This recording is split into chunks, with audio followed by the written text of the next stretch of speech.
you mentioned statistics. We can actually pull up some data pulled from the dating apps. Women are much harsher judges of physical appearance than men are. Not in body though, in face. In everything. Okay, I want to see the statistics on it. For example, okay, no. Here we statistics. go. So, okay, let's talk about things that are within control. So, women have more factors that are outside of, when it comes to caring about physical appearance. Women have more things that they care about that are just out of men's control when it comes to their physical attractiveness. Such as? Sure. Okay, let's talk about men who are bald. Men who are balding. Men can't really control that. Women, generally speaking, prefer men who have a full head of hair. That's one. So you're telling me you would be okay with a woman who was bald? They can get hair transplants. I mean, give me a break here. I think this is going around the merry-go-round, but I do think that we can agree that there are unrealistic standards for both men and women, and that it's fed by social media and, yes, dating apps and the mainstream media.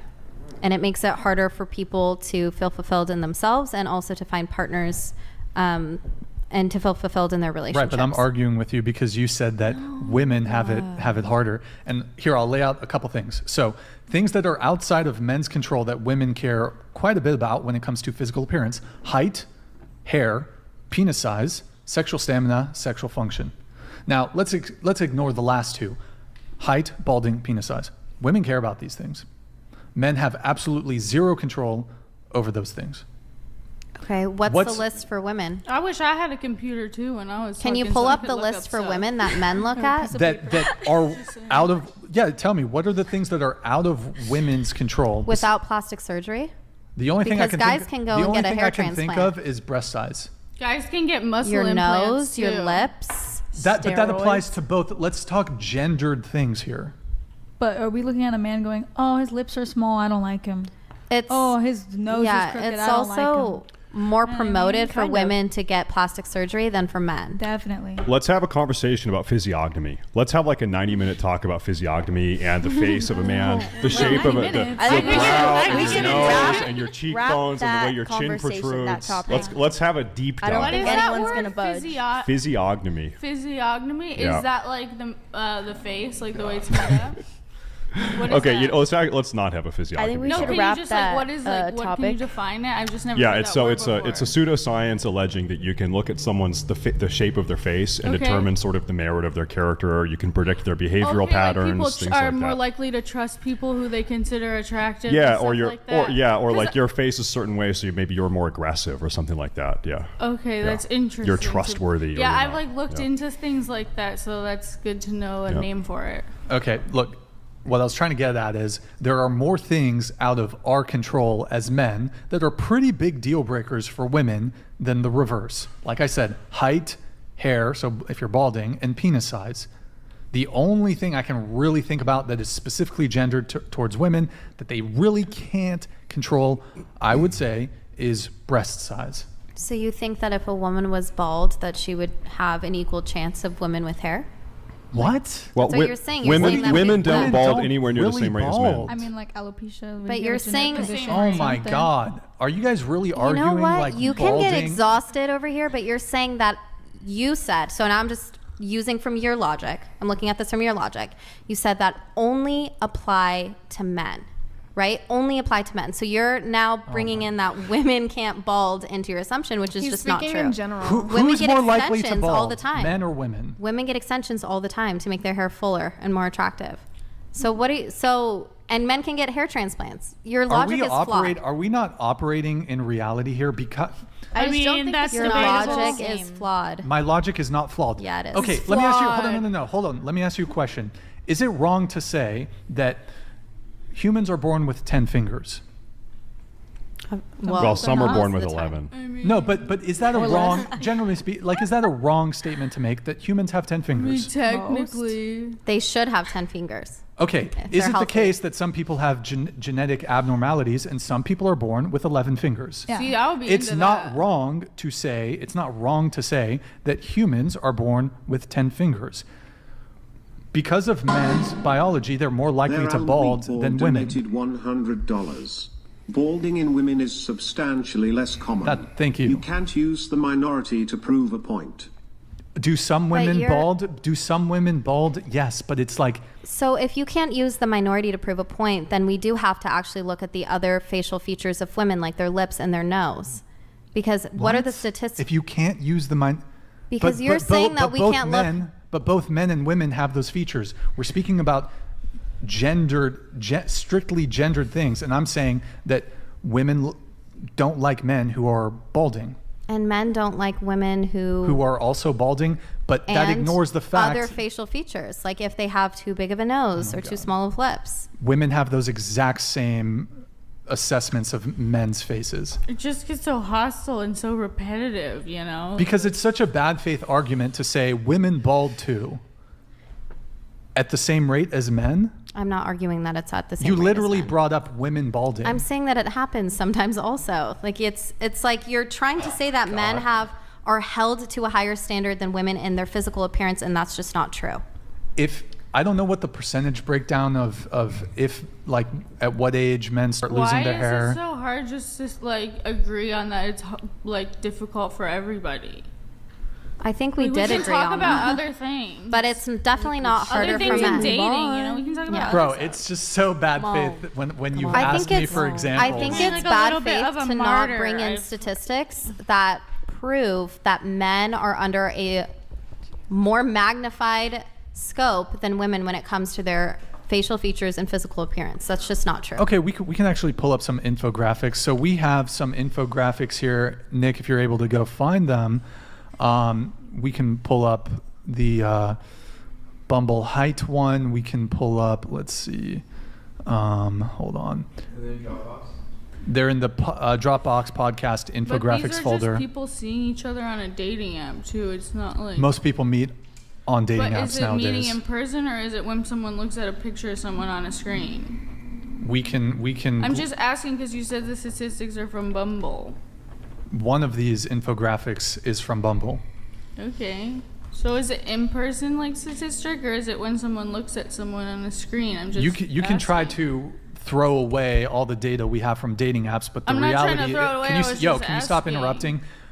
You can try to throw it away. However, the reality is most people do actually meet online on dating apps. Oh, no, okay, I'm just asking, is this info like gathered from people meeting in person or is it gathered from someone like not meeting someone and just looking at them on a screen? The data I'm about to present comes from dating apps. Okay. You know, maybe the screen is even more important because people uploading photos to a dating app, they're uploading presumably their best photos. Right. So this is them in their best angle versus real life, you know, it's not quite so favorable. All right, so here's Nick. Here's the ones I need you to pull up. There's the Bumble height one. Are you in?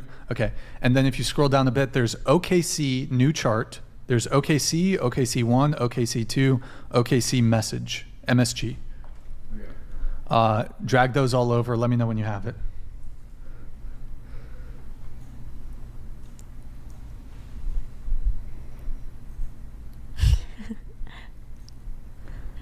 I'm getting delirious. Bro, we should just go do molten core. We gotta get out of here and just go kill Lucifron, dude. Let's go get a binding of the other thing is that women Fury. aren't just held to this standard by men, it's by other women because we're comparing ourselves to other women and what we see online. So it's not just from men. Do you have it, Nick? I got 4 almost there. Okay. We'll start with the Bumble height one, and then we'll just move through them as quick as we can. And the last one's OKC MSG. Yeah, so you should have pulled up OKC new chart, OKC, OKC1, OKC2, OKC MSG, and Bumble High Pref. I think I got them all. We'll start at Bumble. Yep, perfect. Okay. Sweet. You need to control mouse wheel up a little bit so we can see this. Okay, so this is specifically with height. So Bumble filters set in advanced filters by female users by height. Scroll a little higher, more. Make it bigger. Make it a little bigger. So these are filters that are set in advanced by female users. So they're saying, I only want to match with men this tall or higher. So it starts getting, 5'10", 5'11", 6 feet, more. So this demonstrates that, you know, women do care quite a bit about height. It somehow peaked at 6'3", 6'4", 6'5". That's not the super important one. Let's look at the next one. Well, keep in mind earlier we learned that if you're over 6'3", you're in the top 1% of men's height, right? Scroll up on that one. Perception of male attractiveness versus female attractiveness. Men as rated by women versus women as rated by men. So men rate women on a pretty even distribution bell curve, whereas women are much harsher judges of physical appearance. This is from OkCupid. Next one, please. And I think these other ones, make sure you mouse wheel up. Okay, this is how, one down, please. Scroll one down. How men rate women. So this is kind of echoing the last stat that we looked at. So, and this was published direct from OkCupid. So men rate women, you know, there's a pretty even distribution there, whereas women are very, very harsh judges of men. They put, what is that? 0% of men are considered most attractive. Yes, and so this is this was released from OkCupid. Next one. Oh, and this just shows both of them. Yeah, that's fine. You can do next one. Next, yeah, you can scroll up. And I think there was one more. Actually, I don't know if that one's super important. The reality is that women are swiping no on the vast majority of men on dating apps, especially if you look at Tinder, where it's like based off of purely physical appearance. So, I mean, that would suggest to me that women are judging men much more harshly than men are judging women when it comes to physical appearance. Okay, maybe that's true in dating, but I don't think that it is the overarching truth for media in general and the unrealistic standard that women are held to by, again, not just by men, but by each other and by the mainstream media and social media. Hence why women use more filters than men, why women get plastic surgery, why the magazines are retouching our photos to look like completely different people. So let me ask a question. Considering how harshly women judge men, is it possible that women are engaging in those behaviors because they're also harshly judging themselves and each other?